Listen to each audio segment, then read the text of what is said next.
ഭാര്യയുടെ കുറവുകൾ സോഷ്യൽ മീഡിയയിൽ പങ്കുവെക്കരുത്. ഇതൊരു നെഗറ്റീവ് കമന്റ് ഒരിക്കലും ഇതിനെ കാണാൻ പറ്റൂല. കാര്യം എന്ന് വെച്ച് കഴിഞ്ഞാൽ കഴിഞ്ഞൊരു വീഡിയോ എൻ്റെ വൈഫിന്റെ കൈ ഇങ്ങനെ ഉയർത്താൻ പ്രയാസപ്പെടുന്നതുമായി ബന്ധപ്പെട്ടൊരു വീഡിയോ ഇട്ട് വന്നൊരു കമന്റാണ്. അപ്പോൾ എന്തായാലും ഇതിൽ ഭാര്യയുടെ കുറവുകൾ എന്ന് പറയാൻ പറ്റില്ല. ഇപ്പം നമ്മളൊരു മനുഷ്യന്മാർക്ക് മുടിയില്ലേക, തടി കൂടുതൽ, അതുപോലെ ഇങ്ങനെ എന്തെങ്കിലും ഒരു ഭിന്നശേഷിക്കാരാവുക, ഇത്തരം കുറവുകൾ മറച്ചു വെക്കാൻ ശ്രമിക്കുമ്പോൾ സത്യം പറഞ്ഞാൽ ആത്മവിശ്വാസം ഇല്ലാണ്ടാവും. അങ്ങനത്തെ ഒരു പ്രശ്നമുണ്ട്.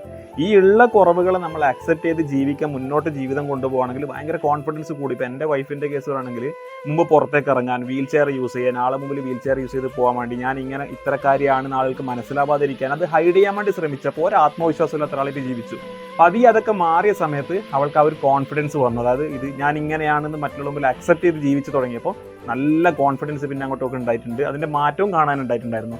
മാത്രമല്ല ഇത്തരം ജീവിതങ്ങൾ, അതായത് ഭിന്നശേഷിക്കാരായിട്ട് നമ്മൾ ജീവിക്കുന്ന സമയത്ത് ഈ ജീവിതങ്ങൾ സോഷ്യൽ മീഡിയയിൽ ഇത്തരം ജീവിതവും പോസിബിൾ ആണെന്ന് മറ്റുള്ളവർക്ക് മനസ്സിലാവുമ്പോൾ അത് മറ്റ് ഇതുപോലെയുള്ള ജീവിതം തിരഞ്ഞെടുക്കുന്നവർക്ക് ഒരു റെഫറൻസ് ആണ്. ഇന്ന് രാവിലെ കൂടി ഒരു ഇതുപോലത്തെ ഭിന്നശേഷിക്കാരെ ഒരു കുട്ടിയുടെ ഉമ്മ, ഒരു മദർ എന്നെ വിളിച്ചിട്ടുണ്ടായിരുന്നു.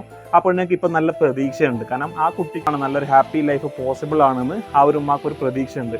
അപ്പോൾ സോഷ്യൽ മീഡിയയിൽ ഇതുപോലെ ഭിന്നശേഷിക്കാരായ ആളുകളിൽ അങ്ങനെയുള്ള ഫാമിലികളുടെ വീഡിയോ കാണുമ്പോൾ ഒരുപാട് ഗുണങ്ങളുണ്ട്.